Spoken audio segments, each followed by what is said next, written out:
नमस्कार, सुप्रभात. मी सागर जोशी. एनडीटीव्ही मराठीमध्ये आपलं स्वागत. दिल्ली बॉम्बस्फोट प्रकरणामध्ये आता तपास यंत्रणा कामाला लागलेल्या आहेत आणि अनेक जणांवर गुन्हे दाखल करण्यात आलेले आहेत आणि वेगानं आता कारवाईला सुरुवात झालेली आहे. या संदर्भातल्या अनेक महत्त्वाच्या बातम्या आपल्या या बुलेटिनमध्ये पाहायच्या आहेत. मात्र तत्पूर्वी एक नजर टाकूया हेडलाईन्सवर.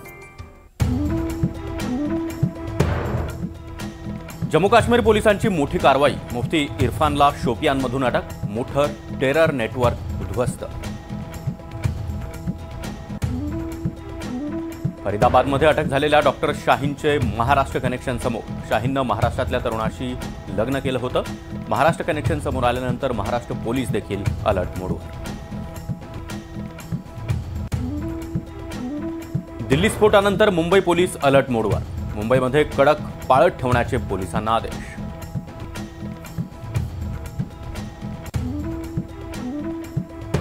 दिल्ली स्फोटातील पीडितांना दिल्ली सरकारची मदत. मृतांच्या नातेवाईकांना 10 लाख, कायमस्वरूपी अपंग झालेल्यांना 5 लाख तर गंभीर जखमींना 2 लाखांची मदत.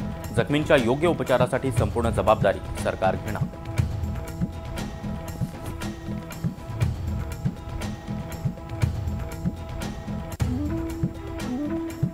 शिवसेना पक्ष आणि चिन्हावर आज अंतिम सुनावणी. शिवसेनेचं नाव आणि धनुष्यबाणाचं चिन्ह कुणाच्या हाती जाणार याकडे लक्ष.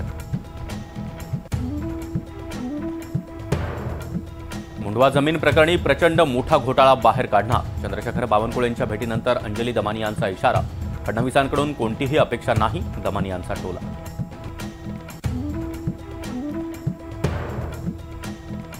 भाजपकडून छत्रपती संभाजीनगरमध्ये ऑपरेशन लोटस. पालिका निवडणुकीआधी बड्या नेत्याची आज भाजपमध्ये घरवापसी. माजी उपमहापौर राजू शिंदे भाजपात पक्षप्रवेश करणार. मुंबई क्रिकेट असोसिएशनच्या अध्यक्षपदासाठी मातब्बर नेत्यांची निवडणुकीतून माघार. अध्यक्षपदासाठी अजिंक्य नाईक यांचा मार्ग मोकळा. मात्र बाकीच्या पदांसाठी आज मतदान. उद्धव ठाकरे, आदित्य ठाकरे, शरद पवार, प्रसाद लाड, प्रताप सरनाईक, मिलिंद नार्वेकर यांच्यासह अनेक जण मतदान करणार. उपमुख्यमंत्री एकनाथ शिंदेंचा सुनील राऊतांना फोन. शिंदेंकडून संजय राऊतांच्या प्रकृतीची विचारपूस.